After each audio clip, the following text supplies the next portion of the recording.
Assalamualaikum warahmatullahi wabarakatuh.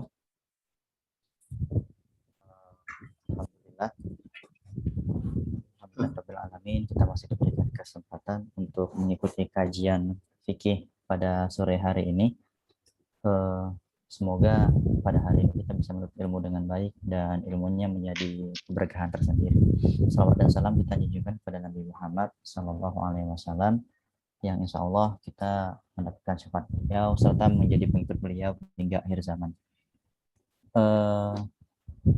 Pada hari ini akan ada materi terkait tentang fikih muamalah yang insya Allah akan disampaikan oleh Ustadz Wildan Jauhari.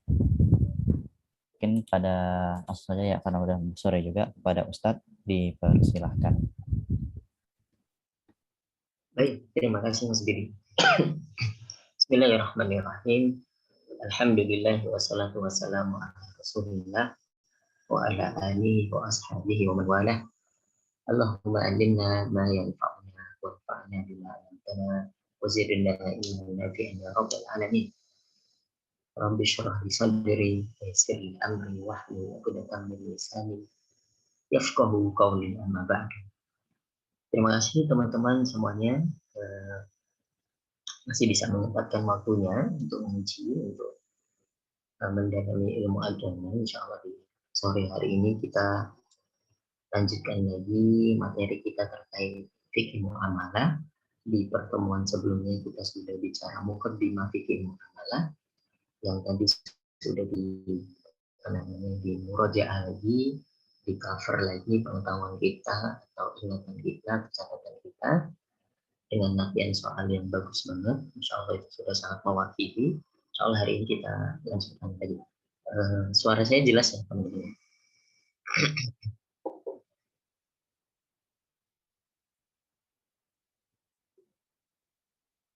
Jelas, bisa terdengar baik.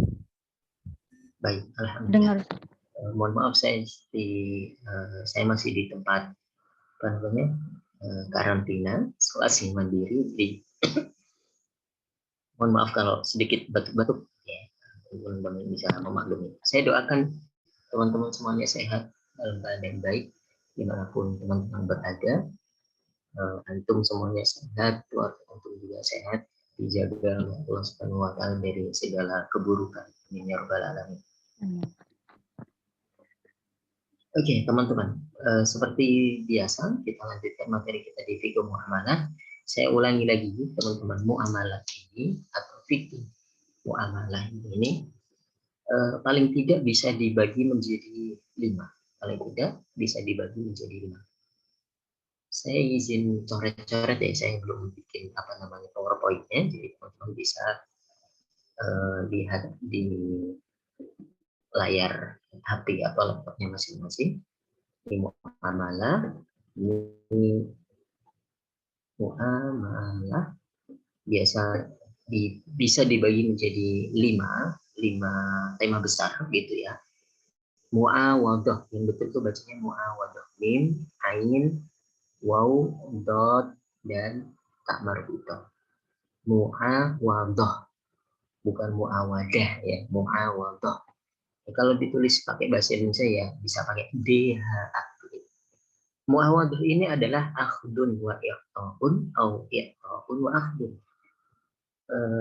Mengambil dan memberi atau sebaliknya, memberi dan mengambil. Jadi ini transaksi dari dua pihak.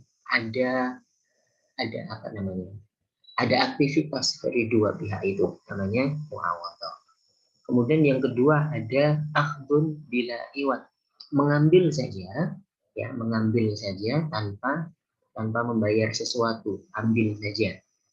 Ini contohnya kemarin sudah kita contohkan ya. Kalau muawadah itu kan berarti apa, misalnya ada jual beli, ijarah, ada utang piutang atau bahkan pindah utang atau alih utang, jualah, hadiah lomba misalnya, dan seterusnya, itu yang muawadah. Kemudian kalau yang ambil saja tanpa harus membayar, tanpa harus memberikan sesuatu, tanpa harus mengganti, ini contohnya adalah luqatah. Luqatah itu nemu barang di jalan ya, atau waris kan juga gitu, kita cuma dapat harta saja, dari misalnya dari kerabat kita atau orang tua kita begitu tanpa harus membayar atau memberikan ganti apapun. Nah itu yang ambil saja. Kemudian ada yang tabarruat atau sosial.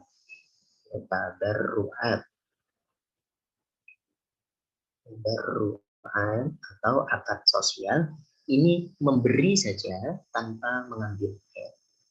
Kebalikan dari yang kedua, beri saja.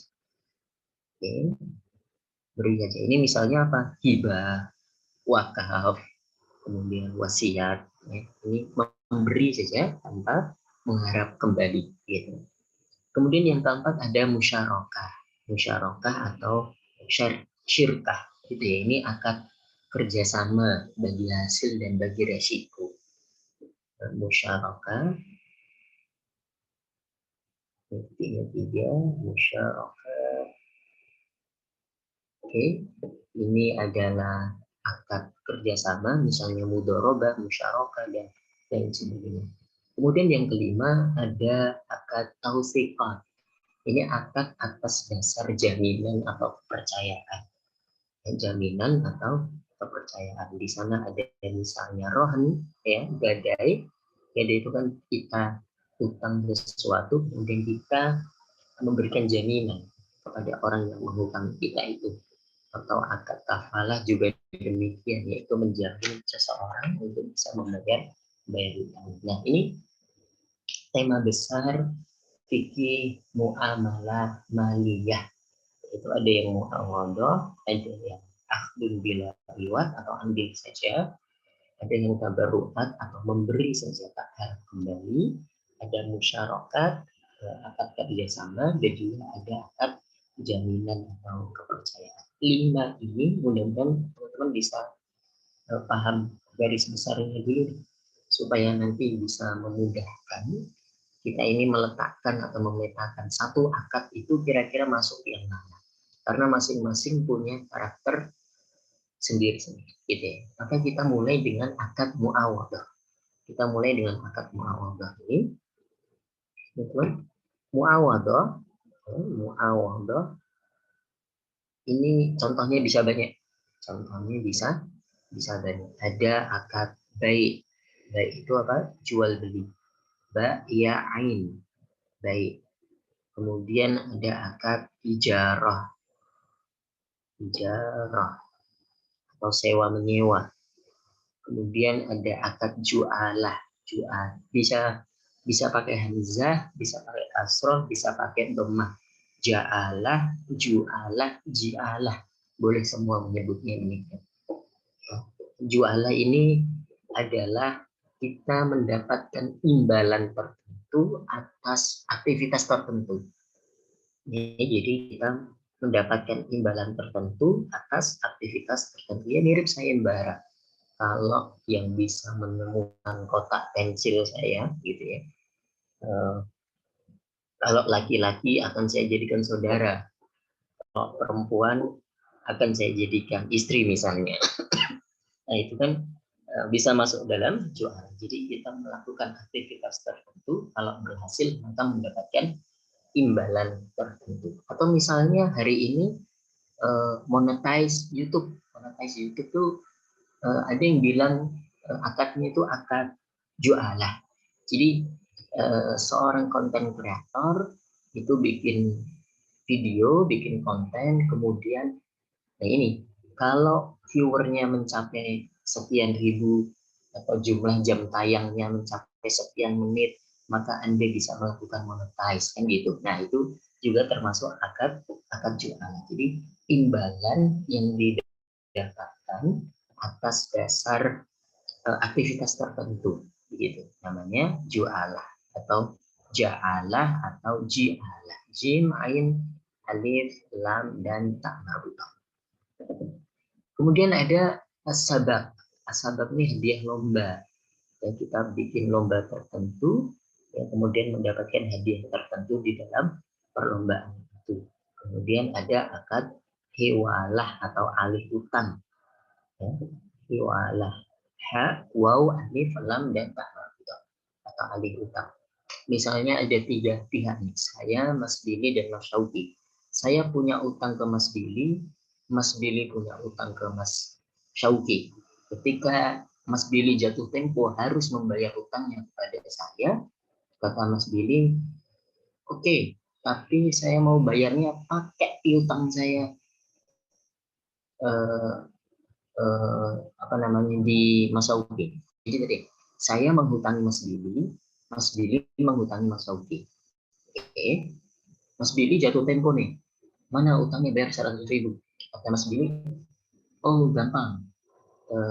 Syauki juga utang saya 100.000.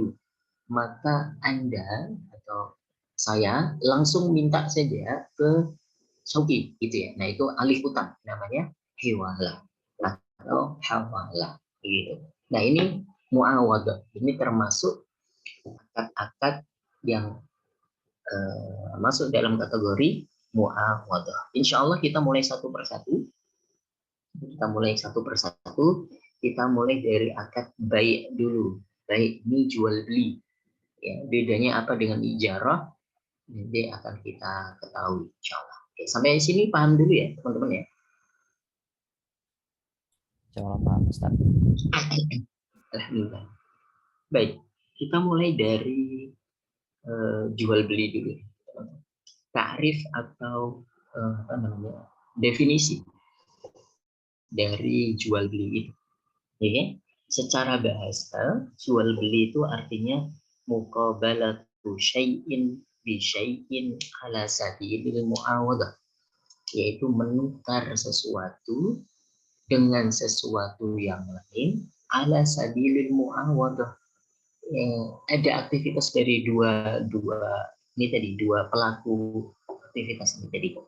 Jadi mudahnya ada pembeli, ada penjual, kan gitu. Ini kita menukar sesuatu. Saya berikan barang saya kepada pembeli, kemudian pembeli memberikan uangnya kepada penjual. Ada dua aktivitas yang muncul dari dua pelakunya. Itu secara bahasa artinya demikian, baik atau jual beli. Nah, secara terminologi atau secara syar'i, jual beli adalah akdun muawadatin. Akdu muawadatin maliyatin tufidu milka ainin au manfaatin ala ta'bid. Akdun, sebuah akad, tuliskan ya. Definisinya adalah akdun, berarti sebuah akad. Saya belum sempat bikin PowerPoint-nya, jadi mohon dimaklumi. Sebuah akad muawadah lagi. Muawadah maliyah tufidu milka ainin, ya, yang berkonsekuensi berpindahnya kepemilikan,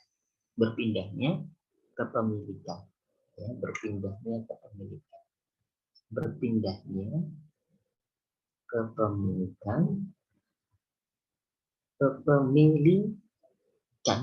oke, barang atau manfaat atau jasa, begitu ya, barang atau jasa ala ta'bid, yaitu tidak temporer, untuk selamanya. Nah, bedanya dengan ijarah nanti adalah kalau ijarah itu temporer sifatnya, berbeda dengan baik atau jual beli. Ya, misalnya nih, saya penjual, kemudian Mas Didi pembeli, saya menjual apa misalnya hari ini yang lagi banyak dicari orang tuh susu beruang. Sampai ada videonya tuh di apa namanya, di pusat perbelanjaan gitu ya. Begitu dibuka susu beruangnya itu jadi rebutan. Orang sampai ya Allah, mudah-mudahan jaga kita sadar badan baik. Begitu susu beruang misalnya, saya jual susu beruang ke Mas Din. Saya berikan barang saya itu, susu beruang itu, untuk dibeli oleh Mas Billy. Konsekuensinya adalah Mas Billy memberikan sejumlah uangnya kepada saya sebagai penjual. Kemudian barang ini berpindah kepemilikan untuk selama-lamanya. tidak temporer, tidak seperti ijarah yang misalnya saya sewakan mobil saya selama 2 hari, 3 hari, gitu ya. Selama 2 hari itu, oke, barangnya itu menjadi milik Anda. Manfaatnya itu maksudnya menjadi milik Anda, bukan barang. Tapi setelah 2 hari, setelah 3 hari, atau setelah masa penyewaan itu selesai, barang itu balik lagi menjadi milik saya. Itu namanya ijarah atau sewa menyewa. Jadi bedanya antara baik dan ijarah adalah baik itu adalah berpindahnya kepemilikan barang atau jasa untuk selama-lamanya, alat ta'bid. Ya. Tetapi kalau ijarah itu alat sakit, dia temporer saja, sangat berhubungan erat dengan waktu tertentu. Itu ijarah. Mudah-mudahan teman-teman bisa memahami ini dengan baik. Oke, kita bahas satu persatu dari definisi ini, dari definisi baik. Ini teman-teman nanti jangan bingung kalau misalnya baca referensi lain, baca buku lain, menemukan pengertian yang agak berbeda, misalnya sangat-sangat dimaklumi yang seperti itu. Jadi orang itu kan dalam mendeskripsikan sesuatu kadang-kadang tidak bisa tepat sama kata-katanya. Yang penting substansinya demikian. Jadi kita bisa paham bahwa baik atau jual beli itu yang pertama dia adalah sebuah akad. Adalah sebuah akad. Akad itu intinya adalah ijab dan qabul. Dalam sebuah akad intinya adalah ijab dan qabul. Ijab itu adalah lafal yang menunjukkan pemberian kepemilikan. Ya, pemberian kepemilikan biasanya dari penjual. Jadi saya jual susu beruang saya kepada Anda. Gitu ya. Kemudian nanti si pembeli ini ya menjawab dengan qabul namanya. Qabul. Qabul adalah lafal yang menunjukkan persetujuan untuk memiliki sesuatu. Ya, persetujuan untuk menerima atau memiliki sesuatu. Ya, saya beli ini. Atau qabil itu misalnya dengan bahasa Arab biasanya begitu. Tukar saya jual ini padamu, kemudian si pembeli bilang qabil saya terima, begitu ya. Atau kalau dalam teman-teman pernah lihat akad nikah ijab dan qabul nikah dengan bahasa Arab kan gitu ya.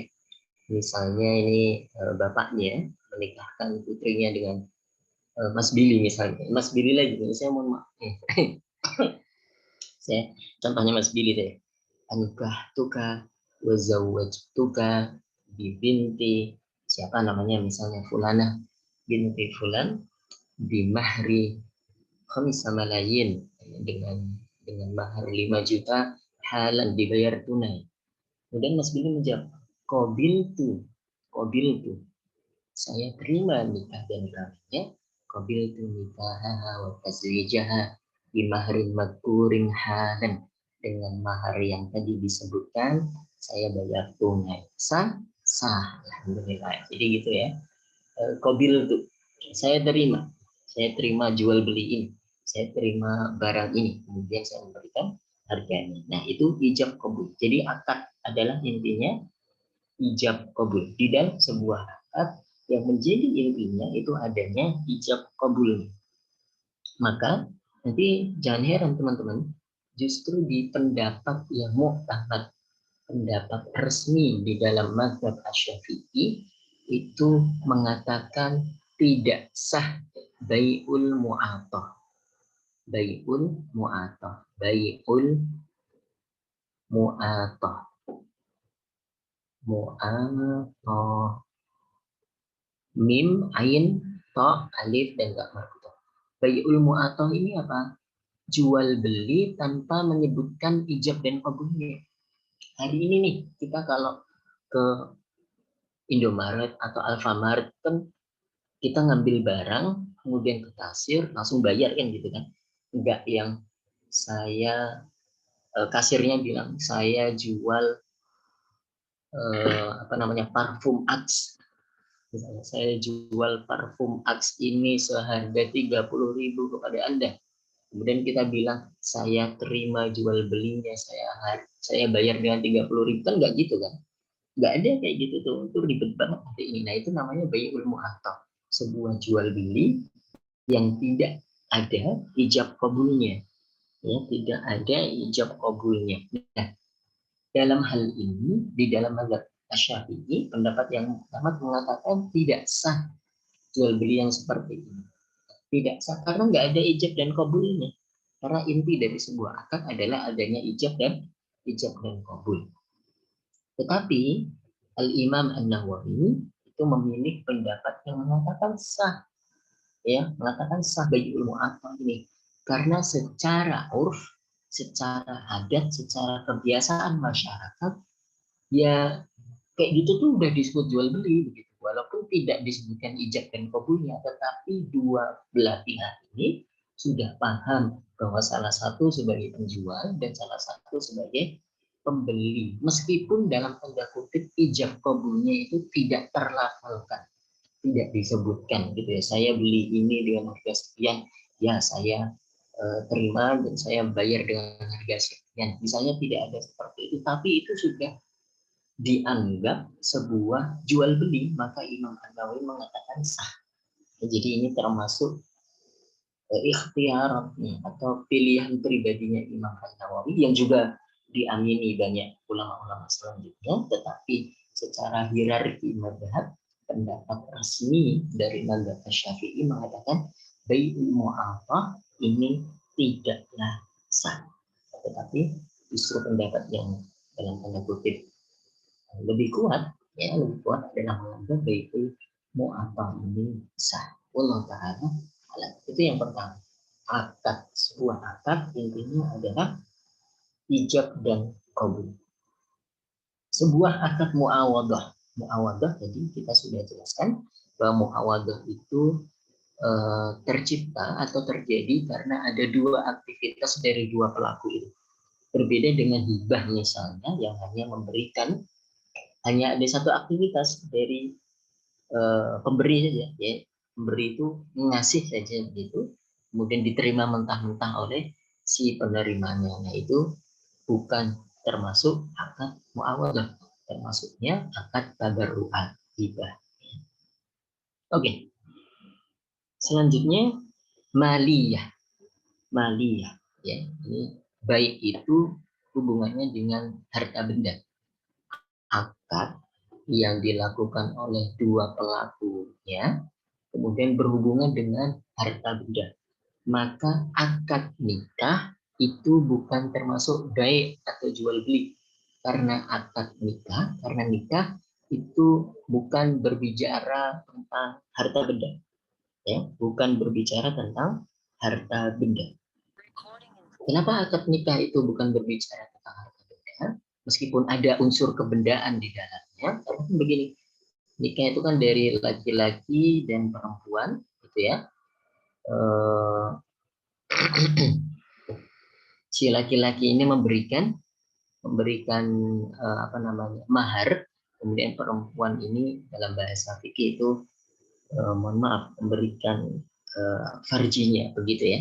Jadi memberikan kehalalan atas hubungannya dengan laki-laki tersebut. Jadi oke, bahwa mahar itu berupa harta, tetapi yang diberikan perempuan kepada laki-laki itu bukanlah harta. Maka akad nikah itu tidak sama dengan akad jual beli.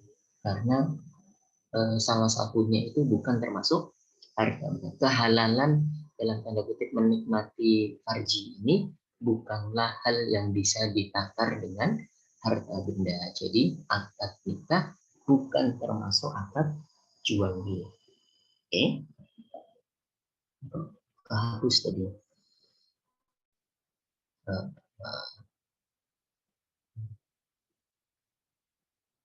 Oke, lanjut.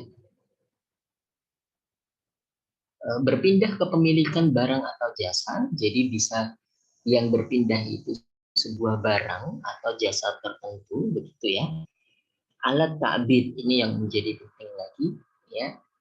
Terjadi perpindahannya itu untuk selama-lamanya. Bisa jadi kepemilikan barang atau benda, misalnya tadi itu saya jual susu beruang kepada salah seorang teman, kemudian teman memberikan harganya atau bayarannya, maka sudah sejak akad itulah barang ini berpindah ke pemilikan dan itu untuk selama-lamanya atau manfaat tertentu atau jasa tertentu. Anda silahkan boleh bayar gini, saya punya lahan, Anda boleh lewat di lahan saya. Silahkan mau pagi, mau siang, mau sore, mau malam, ya asalkan Anda membayarkan biayanya ya atas kebolehan Anda lewat di lahan saya ini. Tetapi itu untuk selama-lamanya, bukan dalam waktu temporer tertentu. Kalau dalam waktu temporer tertentu, maka itu masuk ke dalam akad ijarah. Tapi untuk selama-lamanya itu masuk dalam akad bai. Nah, begitu teman-teman, ini soal definisi dari akad bai. Jadi minimal ada beberapa unsur. Sebuah akad muawadah sifatnya maliyah ya yang berkonsekuensi pindahnya kepemilikan barang atau jasa untuk waktu yang tidak ditentukan, maksudnya selama-lamanya, tidak dibatasi waktu tertentu. Itu adalah definisi dari akad bai.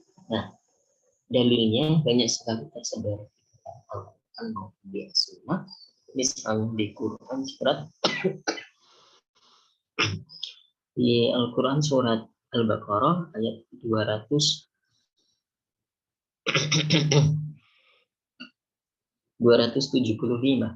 Wa ahallallahu al-bai'a wa harrama ar-riba.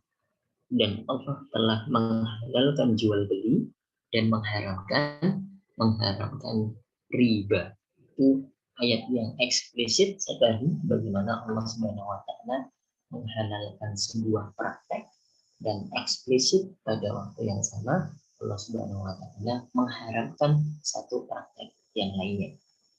Baik dan riba ini dua hal yang saling bertentangan, yang satu hukumnya halal dan yang satu hukumnya haram. Kemudian ada hadis Nabi Muhammad SAW, Su'ila Rasulullah SAW, satu hari Nabi Muhammad SAW ditanya oleh salah seorang, ayyul kasbi atyab, kira-kira pekerjaan apa yang paling baik, penghasilan atau pendapatan apa yang paling berkah, kata orang ini. Dijawab oleh Nabi Muhammad SAW, amalur rajuli biyadih, yaitu pekerjaan seseorang atas keringatnya sendiri. Dia bikin sesuatu dengan tangannya sendiri, begitu. Kemudian dia jual atau dia usahakan, nah itu yang paling baik tuh kayak gitu kan. Yang memproduksi sesuatu, bikin sesuatu dengan tangannya sendiri, kemudian dipasarkan. Wa kullu bai'in mabrur. Kita juga yang kedua, termasuk pendapatan atau penghasilan yang paling baik adalah setiap jual beli yang mabrur. Jadi istilah mabrur itu tidak hanya ada melekat pada haji, tetapi jual beli pun juga ada istilah mabrur. Wa kullu bai'in mabrur. Dan setiap jual beli yang mabrur itu adalah pendapatan yang berkah, penghasilan yang paling baik. Apa maksud mabrur di dalam konteks jual beli? Yaitu la wisya fihi wala khiyanah. Jual belinya kita jujur, sebagai penjual kita jujur, atau sebagai misalnya pembeli kita juga jujur, tidak saling mencurangi, tidak saling mendolimi, antaradin.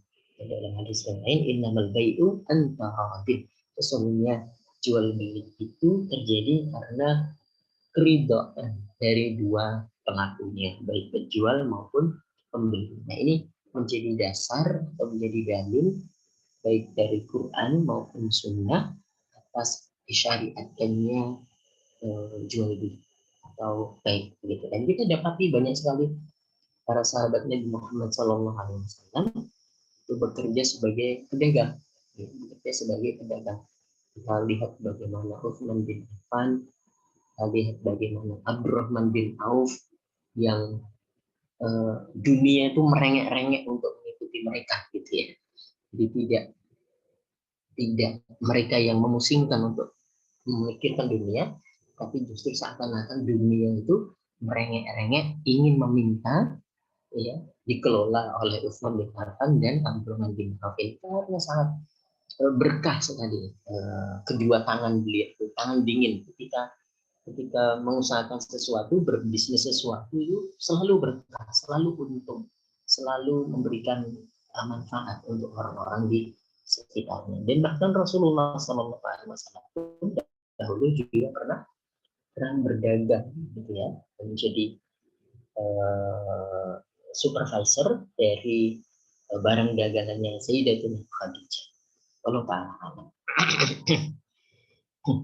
Baik, teman-teman, kita pindah dari definisi ke hukum. Ya, jadi jual beli ini sebagaimana kan kalau sudah belajar nikah, ya, hukumnya itu hampir sama dengan nikah. Jadi bisa dasarnya mubah, iya, tapi dalam konteks tertentu hukumnya itu bisa terpecah menjadi hukum taklif. Jadi jual bisa menjadi banyak tergantung dari konteks mana atau sisi mana kita melihatnya. Oke. Yang pertama tidak lupa ya teman-teman ya apa hukum taklifi. Yang pertama wajib, kemudian kali sunnah, kemudian mubah, kemudian makruh, kemudian haram. Nah, hukum baik atau hukum jual beli ini ternyata bisa terpecah menjadi kelima. Pertama, ada jual beli yang hukumnya itu wajib. Hukumnya itu wajib. Jual beli hukumnya wajib. Artinya sebagai penjual, Anda wajib untuk menjual barang itu. Sekaligus sebagai pembeli, Anda wajib untuk membeli barang itu. Konteksnya bagaimana? Konteksnya adalah dalam satu waktu, misalnya, betul-betul barang itu dibutuhkan dan menjadi maslahat bagi orang banyak. Ya, misalnya hari ini, atau dulu pernah, masker itu menjadi kebutuhan utama orang, bahkan lebih ampuh daripada helm. Ya, Anda kalau berkendara, naik motor di jalan, itu Anda akan ditilang kalau Anda nggak pakai masker. Tetapi tidak mengapa misalnya kalau Anda nggak pakai helm, yang penting pakai masker. Gitu. Jadi masker ini pernah menjadi barang langka yang semua orang itu butuh. Karena orang kan nggak bisa dikurung di rumahnya terus, dia perlu untuk keluar, dan kalau keluar itu diwajibkan memakai masker. Maka menjual masker pada waktu itu sangat dianjurkan, atau bahkan hukumnya wajib. Anda pun juga membeli masker hukumnya wajib, karena itu menjadi alat perlindungan diri yang paling utama, yang paling mudah bisa didapatkan oleh semua orang. Maka haram hukumnya dalam Islam itu yang namanya menimbun barang, ya, menimbun barang. Entah itu menimbun masker, menimbun BBM, menimbun bahan pokok yang itu menjadi kebutuhan hajat orang banyak, tidak boleh dimonopoli atau tidak boleh ditimbun ya demi meraup keuntungan tertentu atau keuntungan pribadi semata, tidak boleh. Maka wajib hukumnya menjual bahan pokok ya ketika itu memang diperlukan dan menjadi hajat kebutuhan orang banyak gitu. Maka jual beli dalam konteks ini hukumnya wajib. Hukumnya bisa dipahami ya teman-teman. Teman-teman bisa memberikan atau bisa membuat contoh lain masing-masing. Kemudian yang kedua, hukumnya sunnah atau mandub. Contohnya adalah setiap jual beli yang bisa bermanfaat untuk orang lain, ya tentu dilambari atau diikuti dengan niat yang baik. Kemarin kita sudah bilang bahwa jual beli itu pada dasarnya adalah mubah saja. Ya, fikih muamalah itu tidak bisa dalam tanda kutip menimbulkan pahala atau dosa gitu ya, kecuali dengan niat tertentu begitu ya. Maka menjual barang yang bermanfaat ya dengan disertai dengan niat yang baik, insya Allah itu bernilai sunnah nih jual belinya. Misalnya ya saya hari ini jual herbal, jual vitamin-vitamin gitu ya, jual alat-alat kesehatan, ya, dengan niat tidak hanya mencari keuntungan tertentu, tetapi saya niat untuk menolong banyak orang. Hari ini orang itu perlu vitamin, hari ini orang itu perlu masker, hari ini orang itu perlu helper-helper tertentu misalnya. Maka saya mudahkan orang-orang untuk bisa mengakses itu dengan saya jualan seluruh benda-benda ini. Saya niatkan selain untuk mendapatkan keuntungan, mendapatkan ridha Allah Subhanahu wa taala karena memudahkan orang lain. Insya Allah ya, jual beli yang seperti ini hukumnya sunnah atau bernilai kesunahan di dalam. Selanjutnya mubah, ini gampang sekali karena hukum dasar dari jual beli ini adalah mubah. Jadi Anda nggak dosa kalau nggak jadi penjual, ya Anda pun tidak mendapatkan pahala kalau Anda bertransaksi jual beli karena pada dasarnya memang mubah-mubah saja atau boleh-boleh saja Anda melaksanakan transaksi ini. Kemudian selanjutnya yang keempat ada jual beli yang hukumnya makruh. Hukumnya makruh. Misalnya adalah jual beli yang dilaksanakan atau transaksi jual beli yang dilaksanakan ba'dal adzanil awal li shalatil Jumat. Setelah azan yang pertama dari salat Jumat. Hari ini kita ketahui bahwa biasanya di beberapa masjid ya, itu azannya 2 kali yang mengikuti sunnahnya Utsman ibn Affan pada waktu itu karena kaum muslimin sudah tersebar ke banyak tempat, kemudian wilayah kota Madinah pada waktu itu semakin lebar sehingga dibutuhkan pengingat, dibutuhkan penanda tambahan untuk orang-orang tuh ngeh kalau sudah masuk waktu Jumat. Maka azannya dibikin 2 kali. Azan pertama, kemudian nanti ada azan yang kedua. Nah, jual beli yang terjadi atau dilaksanakan setelah azan Jumat yang pertama hukumnya makruh. Hukumnya makruh. Kenapa makruh? Karena ya itu azan awal itu digunakan untuk Anda itu supaya ingat-ingat fas'au ila dzikrillah wa dzarul bai'. Ya, cepat-cepatlah mengingat Allah, menuju Allah, bersegeralah untuk sholat Jumat, wa dzarul bai' dan tinggalkanlah jual beli, begitu ya. Nah, tujuan utamanya itu, tapi kok malah ada langgar, maka hukumnya makruh ya. Enggak apa-apa sih, maksudnya tidak berdosa kalaupun Anda melaksanakan itu, tetapi baik ya Anda itu bersegera untuk menuju masjid dan meninggalkan jual beli. Itu jual beli yang hukumnya makruh adalah yang terjadi atau dilaksanakan setelah azan yang pertama dari sholat Jumat. Kemudian berikutnya jual beli yang sifatnya haram. Jual beli yang sifatnya haram ini terbagi menjadi 2. Haram tapi sah, ya, haram tapi sah, dan juga haram sekaligus tidak sah jual belinya. Ya, haram tapi sah, ada yang haram tidak sah. Pertama, yang haram tapi sah adalah contohnya jual beli setelah azan kedua sholat Jumat. Ya, jadi kalau yang makruh tadi azan yang pertama, kalau yang haram ini hukumnya di azan yang kedua. Setelah azan yang kedua, berarti kan itu khatib udah naik mimbar deh. Ya. Kan urut-urutannya khatib salam. Berdiri, Assalamualaikum warahmatullahi wabarakatuh, khatib duduk, kemudian muadzin mengumandangkan azan yang kedua. Nah, kalau sudah azan yang kedua itu masih melakukan jual beli, maka hukumnya haram. Hukumnya haram, berdosa. Tetapi jual belinya sah. Jual belinya sah, tapi dosa, ya, haram tapi sah. Contoh lain adalah misalnya adalah menjual senjata untuk para pelaku kejahatan. Menjual senjata untuk para pelaku kejahatan. Kita sudah tahu nih, ada orang butuh senjata. Dan kita tahu orang ini tuh orang jahat, memang berniat menggunakan senjatanya itu untuk merampok, untuk mencuri, untuk membegal misalnya. Nah, kita tahu sebagai produsen misalnya, kita tahu tuh hal itu. Maka yang seperti ini haram, hukumnya haram. Tetapi kalaupun terjadi jual beli, hukumnya tetap sah.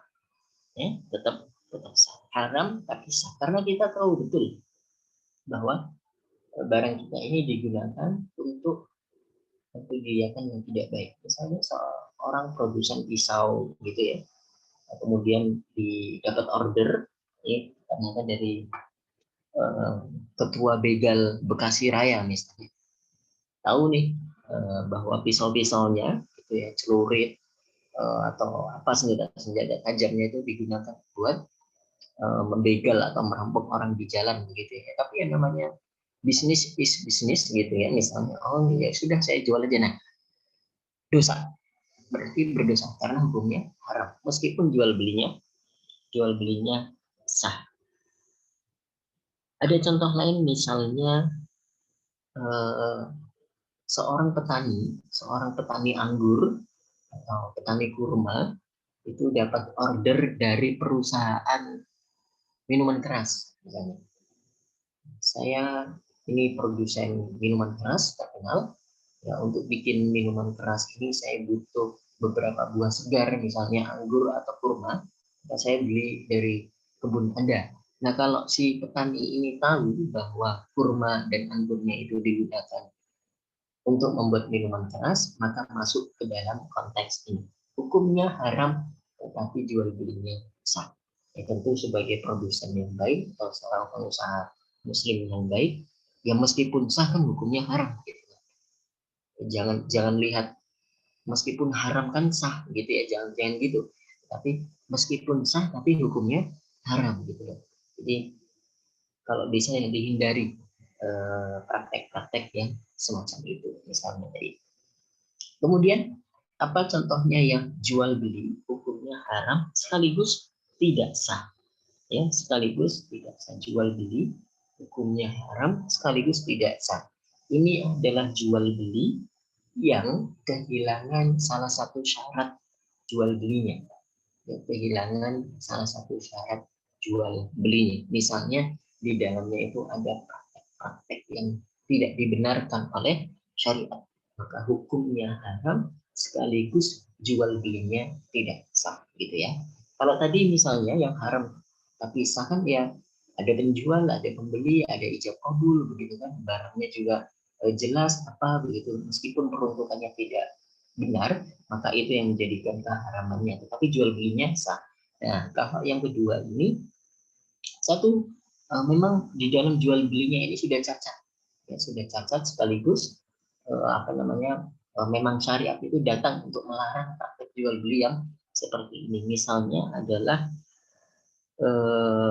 bai'ul hasa. Bai'ul hasa ini jual beli gak jelas. Misalnya kalau contohnya ya di praktek zaman dulu itu seorang penjual baju itu menggelar dagangannya, kemudian datang pembeli membawa batu, dia bilang begini, saya mau beli baju yang terkena batu saya, jadi dia melempar ke arah sembarangan, kemudian di mana batu itu jatuh maka baju itu yang dia beli gitu ya. Jadi ini ada unsur jahalahnya, ada unsur ketidakjelasannya.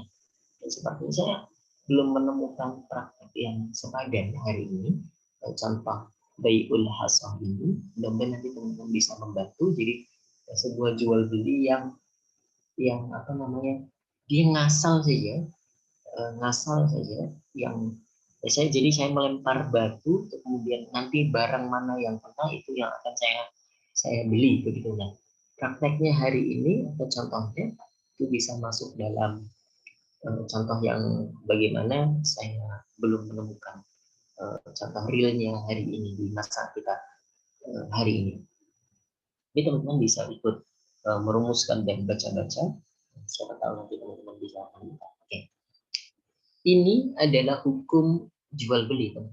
Jadi bisa masuk ke dalam 5 hukum taklifi yang berbeda-beda. Ada jual beli itu ada hukumnya wajib, ada sunnah, pada dasarnya itu adalah mubah, ada juga jual beli yang hukumnya makruh, dan ada jual beli yang hukumnya haram. Meskipun dibagi lagi haram tapi sah, ada yang haram sekaligus tidak sah. Sampai di sini dulu, silahkan kalau ada pertanyaan dari teman-teman. Sambil minum dulu.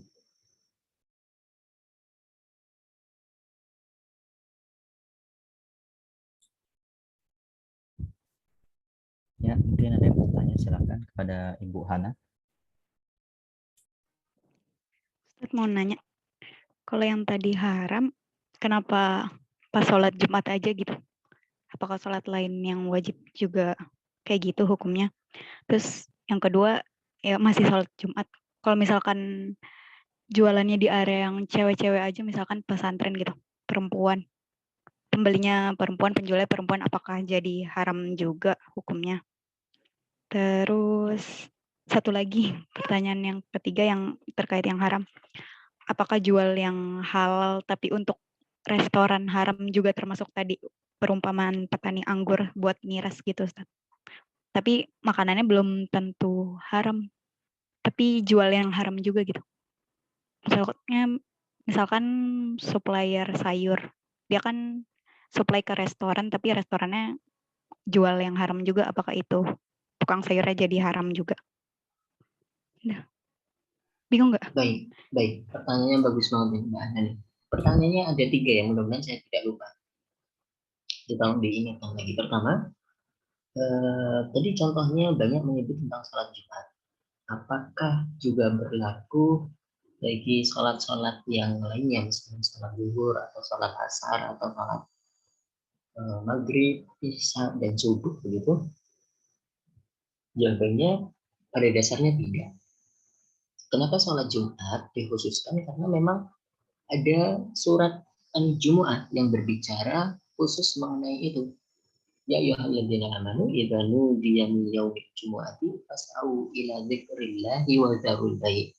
Wahai orang-orang yang beriman, apabila telah diseru atau dipanggil untuk sholat Jumat, maka segeralah menuju panggilan Allah itu dan tinggalkanlah jual beli.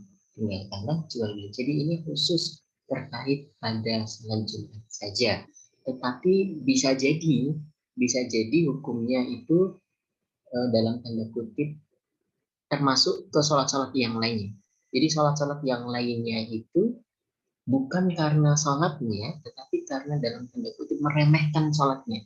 Bisa jadi dosa juga, misalnya sudah waktu zuhur, tapi kita malah sibuk jual beli. Jangankan jual beli, apapun kegiatan kita yang sampai melalaikan kita dari sholat zuhur itu bisa bernilai haram juga kan gitu. Tetapi untuk tadi itu jual beli yang konteksnya sholat Jumat karena ada ayat khusus yang berbicara tentang hal itu. Bisa dipahami ya Mbak Ana ya?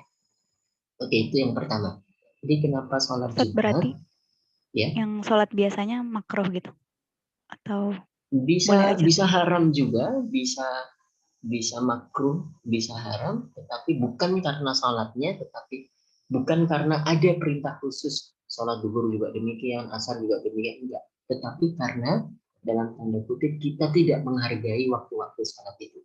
Misalnya kita sudah zuhur, sudah masuk zuhur, tapi masih ngegame aja misalnya, ngegame aja. Sampai waktu zuhurnya habis nih, waktu zuhurnya habis. Satu, kita dapat dosa nggak sholat zuhur. Yang kedua, ngegame-nya itu bisa bernilai haram. Karena sampai melalaikan kita pada sholat zuhur. Itu ya. Tapi terkait khusus terkait sholat Jumat tadi itu, karena memang ada ayat khusus yang berbicara soal itu. Jadi haram setelah azan yang kedua salat Jumat. Fas'au ila dzikrillah wa dzarul bai'. Sebentar, saya ada telepon. Saya lanjutkan di pertanyaan kedua dan ketiga ya. Sebentar.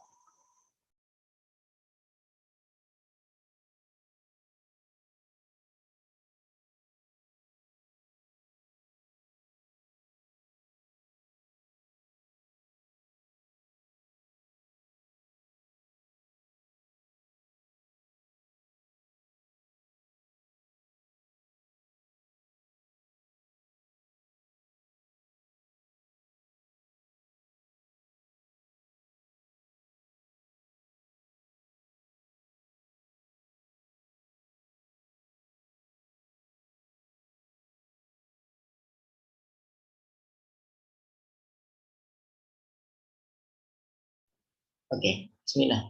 Begitu Mbak Hana di pertanyaan pertama, mudah-mudahan bisa dipahami. Yang kedua, bagaimana hukumnya kalau misalnya yang bertransaksi itu adalah perempuan dan perempuan. Suara saya sudah terdengar ya? Terdengar Ustaz. Oke, baik. Ini pertanyaan bagus banget. Saya hampir terlewat penjelasannya.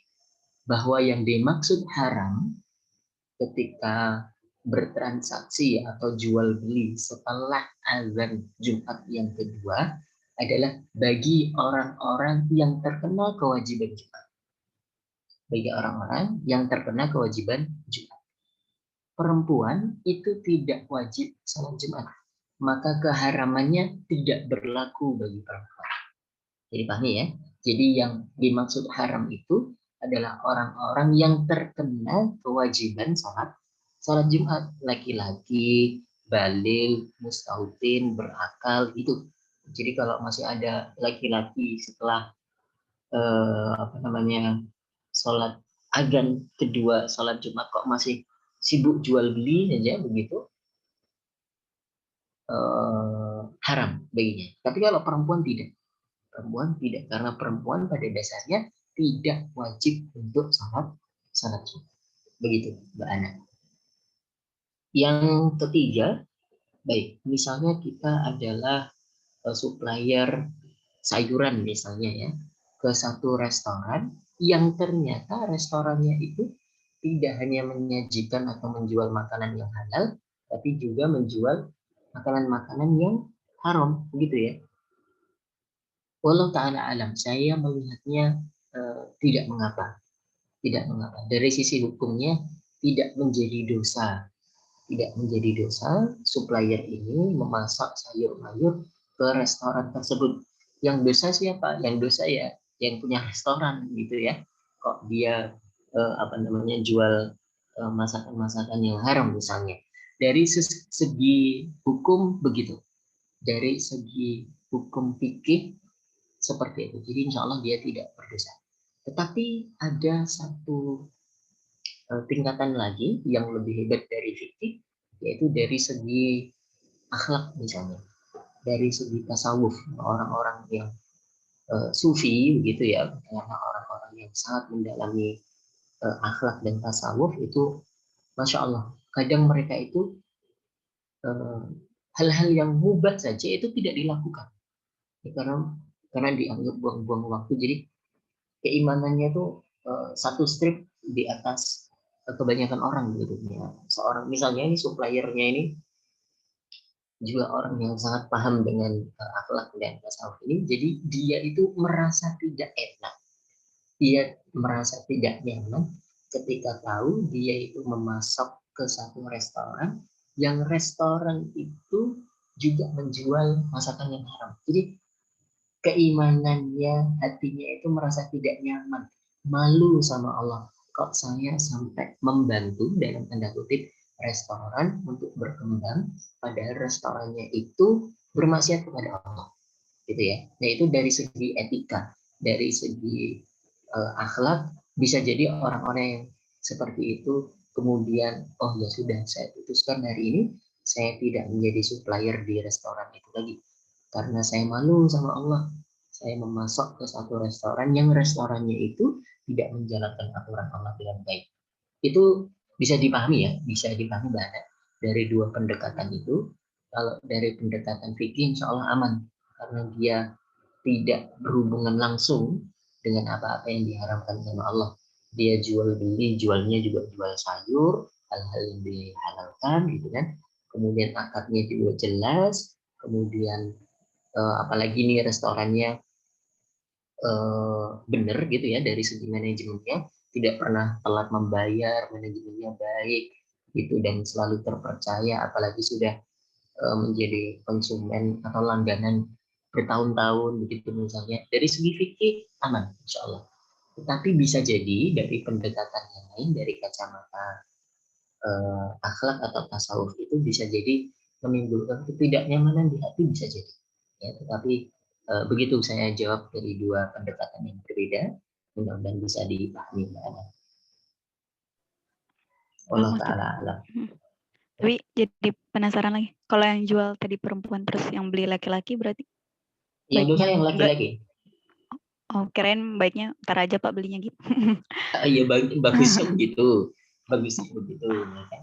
Ini berarti seorang perempuan penjual yang ngerti fikih gitu ya, Pak. Ini kan sudah waktunya sholat Jumat tuh, khotibnya sudah khutbah di, kok Bapak malah masih apa namanya, jual beli di sini gitu ya, itu haram loh gitu. Nah, kata laki-lakinya, oh saya ini musafir jadi saya tidak wajib Jumatan gitu. Jadi nggak apa-apa. Oh ternyata laki-lakinya juga fakih juga. Jadi tadi keharamannya itu kalau pelaku transaksinya itu termasuk orang-orang yang wajib sholat Jumat. Kalau tidak wajib maka keharamannya tidak berlaku. Allah taala. Terima kasih Ustaz. Ada lagi teman-teman? Ya, kepada Izin saudara nanya, Ilham, silakan. izin bertanya Ustaz. Kalau tadi masalah ada yang haram tapi sah, ada yang haram tapi sah. Tadi kan karena barang yang barang yang dibeli itu digunakan untuk hal-hal yang nggak baik tadi. Jadi sebenarnya mau tanya, ada nggak sih sebenarnya kewajiban kita untuk tahu, kita kewajiban untuk tahu pembeli kita atau pelanggan kita gitu. Soalnya kan apa namanya, ada juga orang yang dia sebenarnya bisa nyari tahu tapi dia memilih untuk tidak tahu gitu Ustaz. Kalau misalnya kita apa namanya, malah nggak nyari tahu hal-hal tersebut, jadi ya udah itu kita nggak tahu gitu ya, itu ada dosanya atau enggak atau gimana? Baik, ini pertanyaan bagus ini. Apa namanya, dari Mas Idam Gifari ya. Pada dasarnya tidak ada keharusan bagi penjual itu untuk menelisik lebih lanjut bahwa pembeli ini membeli barang dagangannya itu digunakan untuk apa. Tidak ada kewajiban itu dan tidak ada syarat itu. Jadi dalam jual beli ya sudah sah kita menjual barang kita, kemudian pembeli membayarnya, ada ijab kabulnya, karena demikian kemudian barang kita ini memang bukan barang yang haram atau barang yang najis, insya Allah kita akan masuk ke sana. Ya, syarat-syarat dari pelaku transaksi, syarat-syarat dari objek transaksi, dan juga syarat-syarat dari akad atau ijab dan kabul, insya Allah kita masuk ke sana. Intinya pada dasarnya tidak ada kewajiban bagi penjual itu untuk bertanya lebih lanjut atau tahu lebih dalam bahwa barangnya itu digunakan untuk apa. Pada dasarnya demikian. Itu tidak ada kewajiban bahwa kalaupun itu digunakan untuk membunuh ya itu urusan dia. Kita jual pisau di pasar. Ya masa penjualnya harus, ayo Bapak ini beli pisau untuk apa? Ibu beli pisau untuk apa? Apa untuk motong-motong bumbu dapur, atau untuk motong-motong daging ayam, atau untuk motong-motong jari tetangga misalnya gitu. Nggak ada kewajiban seperti itu. Malah kita menyusahkan diri sendiri kalau penjual itu harus dibebani bahwa dagangannya itu diperuntukkan untuk apa. Jadi intinya lagi-lagi tidak ada kewajiban bahwa kita harus tahu ya. Tetapi misalnya kalau ada indikasi-indikasi, nah ini beda lagi ya kasusnya. Jadi pada dasarnya defaultnya nggak wajib, tidak disyaratkan. Tetapi kalau ada indikasi-indikasi, maka itu kita harus berhati-hati. Berhati-hati. Misalnya kayak gini, misalnya indikasi itu gini. Pada dasarnya kan meminjami sesuatu kepada tetangga, baik itu barang-barang yang sederhana atau barang yang mewah misalnya, itu kan boleh-boleh saja. Misalnya tetangga pinjem piring, pinjem sendok, pinjem panci misalnya, kan bagus-bagus saja. Tetapi kalau ada indikasi, ya kalau itu bisa menimbulkan keributan, maka bisa jadi haram. Tetangga kita nih, kita dengar berantem gitu ya, suami istri, wah sampai pecah piring, pecah gelas, pecah apa gitu. Kemudian si suami ketok rumah kita buat pinjem pisau, gitu ya. Ini kan berarti ada indikasi tidak baik. habis cekcok, habis berantem kok tiba-tiba pinjam pisau, ya. Bisa jadi, ya, bisa jadi ketika kita pinjam pisau itu hukumnya haram. Bisa jadi haram. Kenapa haram? Karena tadi itu ada indikasi. Ya, bukan terus kita dalam tanda kutip tutup mata, tutup telinga. Yang penting kan saya niatnya baik. Saya ada tetangga datang, pinjam pisau, saya pinjami pisau. Biarpun pisau itu untuk apa, itu kan urusan dia. Tidak bisa begitu juga. Karena ada indikasi tadi itu. Ada qarinah kalau dalam bahasa fikihnya. Ada indikasi menuju hal-hal yang tidak baik itu, maka kita bisa tutup celah itu, namanya saddud dhara'i, menutup jalan, menutup wasilah, menutup perantara supaya tidak terjadi hal-hal yang tidak baik tadi itu. Bisa dipahami ya, Mas Idam ya?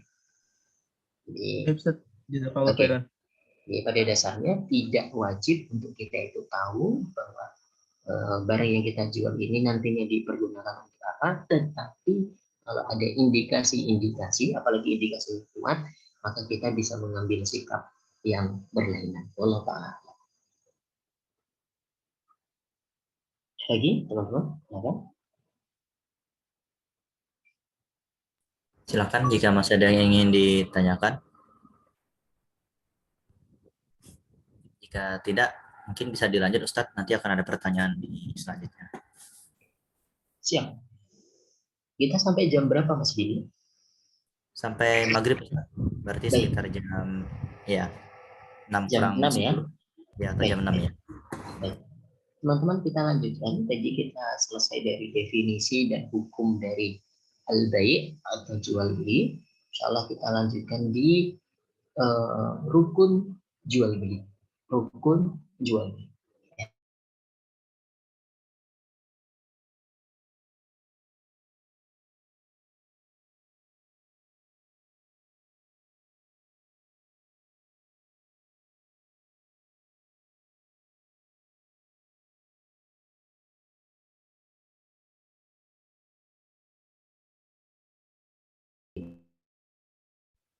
Arul bai' ini pada dasarnya ada 3 saja.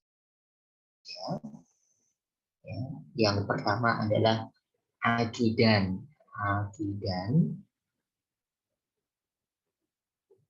atau 2 pelaku transaksi. Jadi kalau satu itu namanya aqidun, kalau 2 aqidani atau aqidaini, gitu ya. Kemudian rukun yang kedua ada maqudun alaih atau objek transaksi, ya, objek transaksi. Yang ketiga adalah sigoh. Sigoh ini kayaknya juga sudah masuk di KBBI, sigot itu ya, artinya lafal atau ucapan tertentu yang menunjukkan hukum tertentu. Nah, pada dasarnya rukun jual beli itu 3 ini ya. 3 ini. Jadi pelaku transaksi 2 gitu ya, kemudian objek transaksi dan juga sigot. Kalau kita breakdown lagi bisa jadi 6 karena masing-masingnya ini menurunkan 2. Pelaku transaksi ini berarti penjual dan pembeli. Bai'un, penjual, teman-teman belajar bahasa Arab, dan mushtari. Mushtari ini pembeli. Mushtari. Ya, kemudian kalau objek transaksi ini berarti barangnya silakan, barangnya dan juga harga barangnya atau tamanun. Kemudian kalau sigoh ini ijab dan qabul. Ijab dan qabul.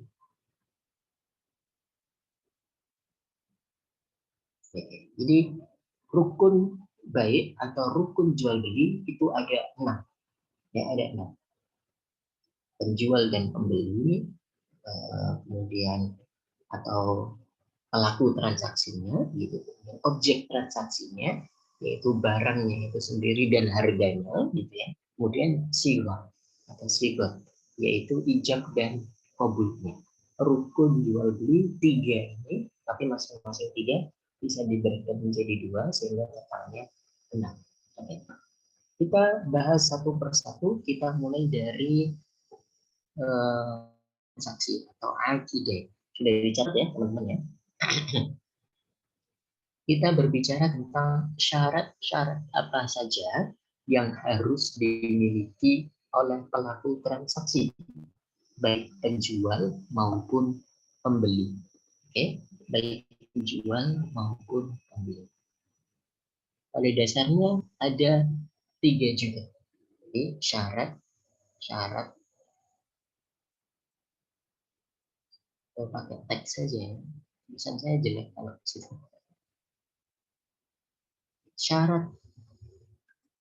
Syarat pelaku transaksi dalam kurung penjual dan pembeli. Ini yang pertama adalah keduanya harus cakap.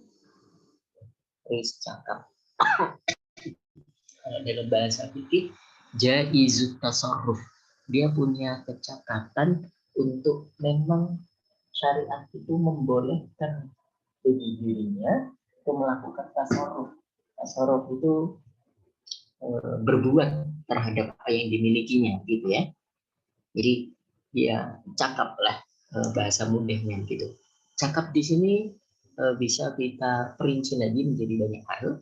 Yang pertama dia harus seorang yang sudah baligh, ya, sudah baligh, kemudian berakal, ya, baligh, berakal, merdeka, dan juga rasyid. Ya, rasyid itu maksudnya seorang yang suka menghambur-hamburkan hartanya. Kalau dia itu nggak ngerti sebenarnya orang itu apa namanya. Jadi orang itu kan ada yang sudah besar, sudah balik, berakal, tapi dia itu nggak ngerti bagaimana mengelola hartanya.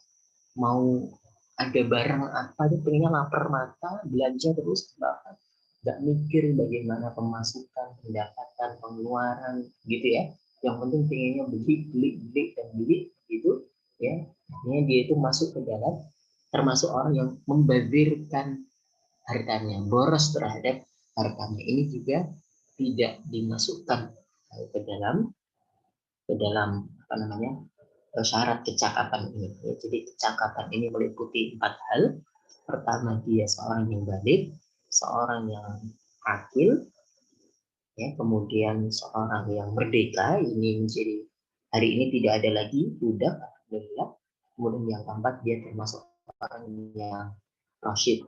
Jadi dia mampu atau mengerti bagaimana cara mengelola hartanya. Oke, saya izin nyolokin casan dulu ya.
Oke, saya lanjutkan, teman-teman.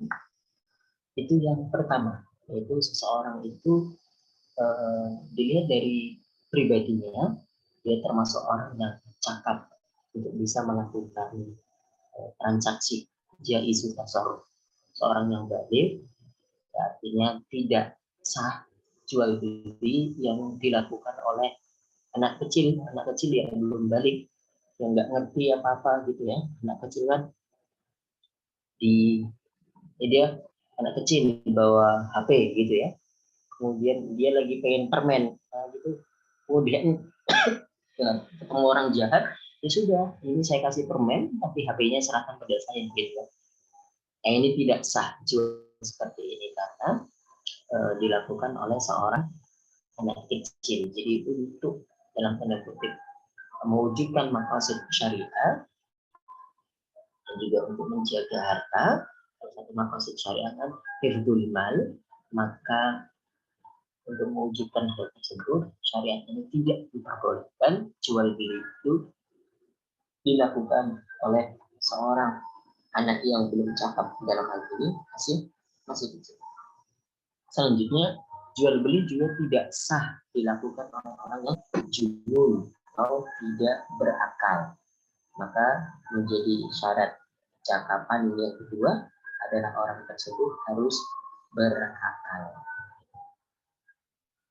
Yang ketiga, merdeka. Ya, ini lawannya budak. Ini tidak akan kita bahas karena alhamdulillah hari ini sulit kita temui yang seperti ini.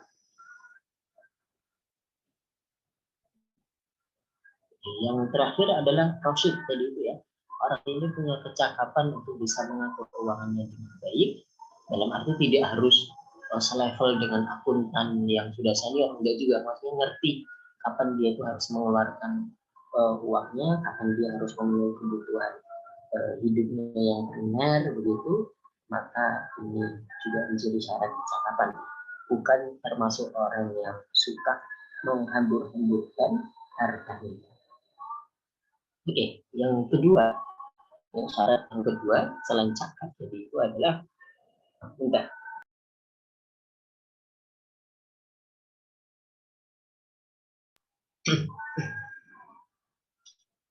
Yang kedua adalah ridho, adanya keridoan dan tidak adanya rodin wairu makruhin. Jadi syarat dari pelaku transaksi ini adalah keduanya harus berdasarkan kerelaan dan keridoan. Innamal bai'u antarodin.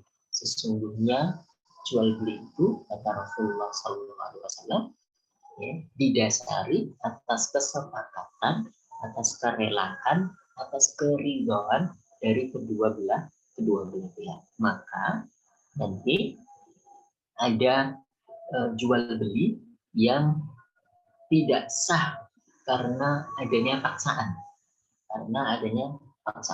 Jadi saya gambarkan lagi skemanya.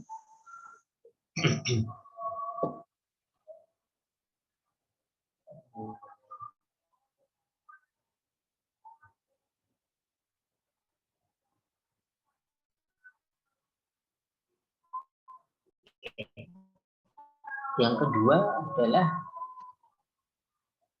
sama-sama ridho, gitu ya. Sama-sama ridho atau rela, ya. Kemudian ini dipecah menjadi dua. Misalnya ada paksaan yang tidak benar. Ini pakai bahasa saya sendiri ya, jadi teman-teman bisa rumuskan pakai bahasa yang lebih rapi. Misalnya paksaan ya, jual belinya ini terjadi ada paksaan, dan paksaannya itu biwiri hak, bukan paksaan dengan benar. Nanti ada paksaan yang benar, nanti teman-teman akan paham bedanya. Paksaan dengan hak dan benar, dengan hak atau benar begitu ya, sama saja. Contoh adanya paksaan yang tidak benar itu ya, misalnya kita ditodong dulu ya, teman-teman yang sering naik kereta, sebelum kereta serapi dan senyaman hari ini, itu masih banyak tuh penjual-penjual yang bisa naik sampai ke kereta gitu ya, penjual apapun, pecel, penjual oleh-oleh, penjual pop mie, minuman gitu ya, bisa masuk. Teman-teman pasti pernah mengalami hal yang demikian. Nah, kadang-kadang di malam harinya itu agak rawan tuh. Jadi banyak pedagang-pedagang asongan itu mereka punya tim tertentu begitu ya, yang memaksa para penumpang itu untuk membeli barang dagangannya dengan cara yang tidak baik, tidak benar, tidak hak tentu saja. Misalnya mereka minum minuman keras dulu sehingga aroma mulutnya itu orang tuh jadi takut gitu loh ya kan. Misalnya saya pernah lihat sendiri itu ada orang benar-benar kayak gitu tuh ditodok kayak gitu. Jadi dia menawarkan barang dagangannya tapi dengan intimidasi tadi itu.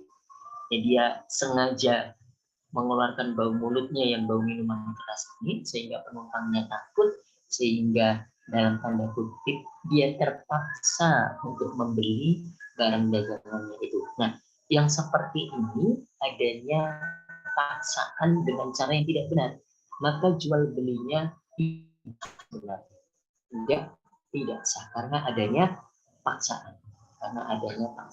Ya, paksaannya berupa sesuatu yang tidak dibenarkan. Bisa dipahami ya teman-teman. Saya pindah ke contoh yang kedua, yaitu paksaan dengan cara yang benar. Atau ada paksaan, tetapi ini paksaan yang legal, yang memang dibenarkan oleh syariat kita. Misalnya adalah seorang yang terlilit hutang ke satu perusahaan, katakanlah misalnya ada orang nih laki-laki meminjam sejumlah harta kepada bank, katakanlah begitu ya, ini contoh saja, dia pinjam harta dan kemudian dia tidak bisa mengembalikan utangnya tersebut, sudah jatuh tempo dan tidak mampu untuk mengembalikan hutang, maka pihak bank membawa kasus ini ke ranah pengadilan. Nah, oleh hakim, si nasabah ini yang menunggak ini dipaksa untuk menjual asetnya, ya, sehingga itu digunakan untuk melunasi hutang-hutangnya ke bank. Nah, jadi paksaan untuk menjual aset si nasabah ini kan ada paksaannya dari hakim atau dari pengadilan, tetapi itu cara yang legal atau dibenarkan, ya, maka jual belinya sah meskipun ada paksaan. Dalam tanda kutip yang memaksa adalah hakim atau penguasa, gitu ya. Jadi seseorang itu boleh dipaksa oleh pihak yang berwenang untuk menjual aset-asetnya demi untuk melunasi hutang-hutangnya. Ada paksaan nih, tetapi paksaan yang dibenarkan, paksaan yang legal, maka jual belinya sah meskipun ada paksaan. Berbeda dengan contoh yang pertama itu paksaan tetapi jalannya tidak dibenarkan. Bisa dipahami ya teman-teman ya. Nanti silakan jika masih ada pertanyaan. Saya lanjutkan ke syarat pelaku transaksi yang ketiga. Syarat pelaku transaksi yang ketiga adalah dia memiliki barang tersebut, ya, memiliki barang tersebut, dia punya kepemilikan, ya, dia ini statusnya sebagai pemilik atau wakil dari pemilik, ya, ataupun punya dalam kuasa, punya kuasa atau punya kuasa. Pertama, syarat pelaku transaksi adalah dia itu betul-betul yang memiliki barangnya sendiri, sendiri. Artinya orang tuh nggak boleh tuh jual sesuatu yang bukan miliknya. Nggak boleh. Tidak dibenarkan alias diharamkan seseorang itu menjual sesuatu yang bukan menjadi miliknya, kecuali ada perjanjian sebelumnya bahwa oke, Anda saya jadikan wakil ya, supaya bisa menjualkan barang yang saya miliki ini. Jadi barangnya milik saya, kemudian saya ada perjanjian tertentu dengan pihak kedua, dan pihak kedua ini menjadi wakil atas diri saya. Jadi saya kasih izin untuk bisa menjualkan barang yang itu adalah milik saya. Ya. Atau yang ketiga, punya kuasa atas barang tersebut. Jadi bukan punya miliknya, tapi dia punya wilayah. Ini contohnya adalah begini, teman-teman yang dirahmati Allah, bahwa orang tua dalam khususnya ayah itu memiliki hak sepenuhnya atas harta anaknya, atas harta anaknya. Terlebih anaknya itu masih kecil artinya anaknya belum balik, belum punya kecakapan untuk bisa memiliki harta sendiri. Jadi misalnya gini, saya ada anak masih menjadi tanggungan orang tua. Kemudian anak ini dikasih benda atau dikasih HP katakanlah sama temennya, oke? Ada anak SD, kemudian dikasih HP sama orang tua temennya, gitu ya? Atau temen orang tuanya misalnya, ya, dikasih HP sama omnya misalnya, gitu ya? Seorang anak SD dikasih HP sama omnya. Betul bahwa om ini niatnya ngasihnya kepada anak ini, tetapi sebagai orang tua sebenarnya dia juga punya kewenangan penuh, punya kuasa penuh atas HP itu, ya, karena memang anaknya masih menjadi tanggung jawab orang tuanya. Jadi misalnya seorang ayah ini menjual HP milik anak yang menjadi tanggung jawabnya, meskipun tanpa izin ke anak, diperbolehkan. Diperbolehkan. Jadi ya misalnya dikasih HP sama omnya, kemudian karena satu kondisi ayahnya ini butuh uang, lalu dia diem kata-kata begitu, dia HP anak tadi itu yang dikasih omnya itu untuk memenuhi kebutuhan rumah tangganya misalnya, nggak apa-apa, ya, karena dia punya kuasa atas harta yang dimiliki anak yang masih menjadi tanggung jawabnya. Begitu ya kira-kira. Ini 3 syarat utama bagi seorang pelaku transaksi itu diperbolehkan untuk bertransaksi. Yang pertama, dia cakap, ya, seorang yang sudah balik, berakal dan rasyid, tidak termasuk orang yang menghambur-hamburkan harta. Kemudian pelakunya ini dalam transaksinya itu harus sama-sama ridho, ya. Kita bedakan tadi ada paksa.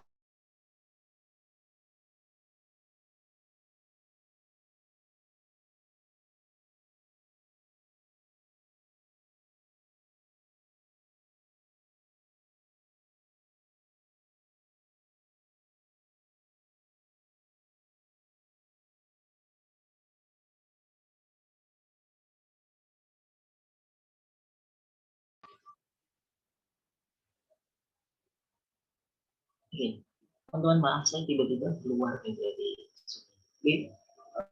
suara saya jelas ya? Ya jelas.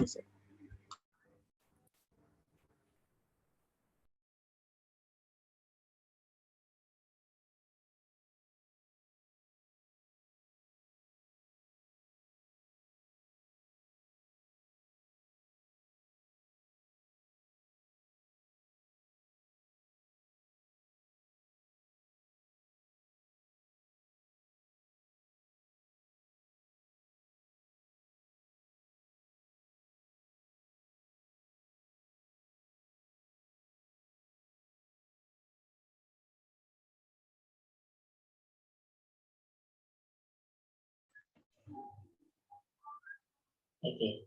Assalamualaikum. Waalaikumsalam, terdengar Ustaz. Salam. Oke. Ya, mohon maaf barusan tiba keluar sendiri dari sini. Saya lanjutkan ya teman-teman ya. Jadi itu 3 syarat bagi pelaku transaksi yang harus ada pada diri penjual dan pembeli. Yang pertama, dia termasuk orang yang cakap, ya, memang dibenarkan oleh syariat untuk melakukan aktivitas jual belinya. Dia termasuk baligh, akil, dia termasuk orang yang merdeka, dan juga termasuk orang yang rasyid, yang tidak termasuk orang yang safi itu orang yang hambur-hamburkan hartanya. Kemudian pelaku transaksi ini juga disyaratkan adanya keridhaan atau kerelaan dari dua belah pihak, Jadi kita sudah bagi, ada misalnya kalau ada paksaan, dilihat dulu paksaan ini dengan alasan yang dibenarkan atau tidak dibenarkan. Kalau paksaan ini dengan alasan yang tidak dibenarkan, maka jual belinya tidak sah. Jual belinya tidak sah. Tetapi kalau paksaan ini dalam rangka yang dibenarkan, misalnya tadi adalah seorang hakim yang memaksa seseorang untuk menjual asetnya demi untuk melunasi utang-utangnya, maka paksaan yang seperti ini dalam tanda kutip dibenarkan dan jual belinya sah. Yang ketiga adalah pelaku transaksi ini memiliki status kepemilikan penuh terhadap apa yang menjadi apa yang ditransaksikan, gitu ya. Baik dia memilikinya sendiri atau sebagai wakil, atau dia dalam tanda kutip punya kuasa atas barang tersebut. Contoh orang yang punya kuasa adalah tadi seorang ayah yang menjual harta milik anaknya yang masih menjadi tanggung jawab orang tuanya. Demikian teman-teman, ini pelaku syarat-syarat yang harus ada pada ajidan atau pelaku transaksi, baik penjual maupun pembeli. Oke, sampai di sini dulu. Ada pertanyaan? Bisa sambil dengerin agar di tempat saya sudah ada. Silakan jika teman-teman masih ada yang ingin ditanyakan.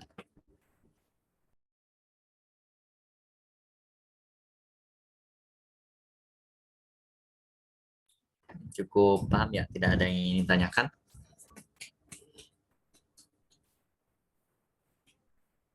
Oke, sepertinya tidak ada yang ditanyakan Ustadz. Nanti mungkin untuk pertemuan selanjutnya kalau memang ada ketemu pertanyaan akan ditanyakan. Mungkin dari Ustadz karena waktu juga udah maghrib, dipersilakan untuk memberikan penutup.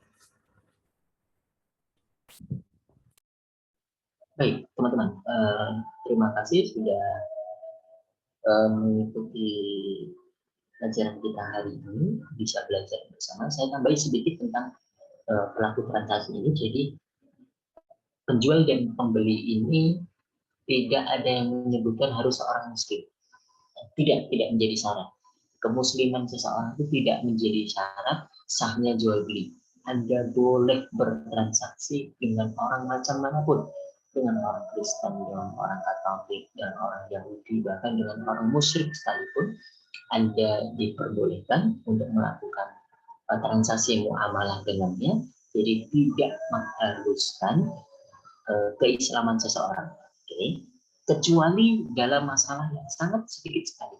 Misalnya para ulama itu bilang, kalau Anda itu jual beli mushaf Al-Quran, ya, mushaf Al-Quran, maka disyaratkan pembelinya itu harus orang muslim. Dan jadi Anda jual mushaf nih, Anda jual mushaf Al-Quran, maka yang membeli itu disyaratkan harus seorang muslim juga. Kenapa demikian? Karena dikhawatirkan kalau seorang non-muslim atau orang kafir, apalagi yang harbi, yang memerangi umat Islam, kemudian beli mushafnya akan dihinakan atau dilecehkan atau diperlakukan dengan tidak baik. Begitu. Itu salah satu contoh oleh para ulama, oleh para fuqaha yang menjadikan syarat pembeli itu harus muslim. Selain itu tidak. Pada dasarnya tidak. Tetapi dalam kasus contoh-contoh yang tadi itu, kan, maka pembeli ini diharuskan seorang muslim.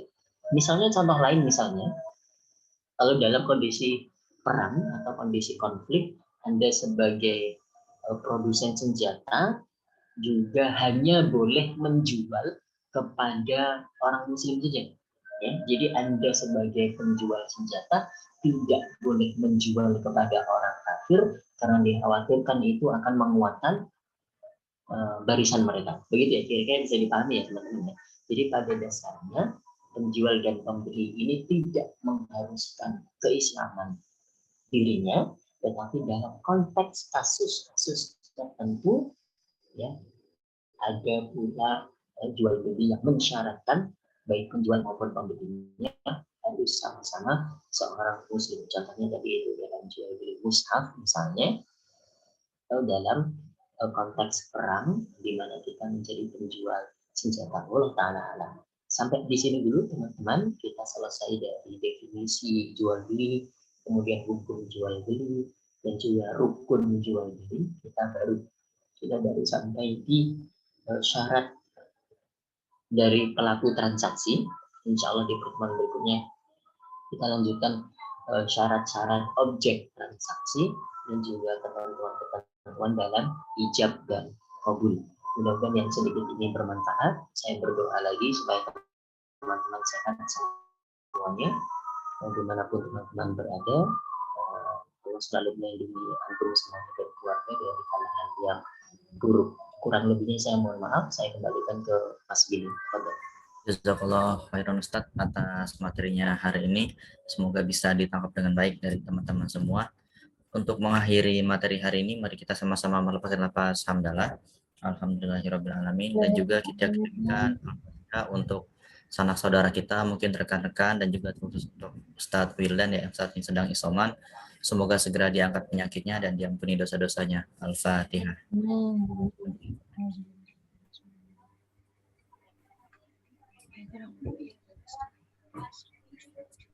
Amin. Terima kasih pada teman-teman semua. Semoga nanti kita dipertemukan di pertemuan selanjutnya. Terima kasih juga untuk Ustadz Wildan. Semoga lekas penyakitnya. Assalamualaikum warahmatullahi wabarakatuh. Waalaikumsalam warahmatullahi wabarakatuh. Jazakallah Ustaz. Jazakallah Ustaz. Wa iyyakum jazakumullahu khairan. Terima kasih doanya teman-teman.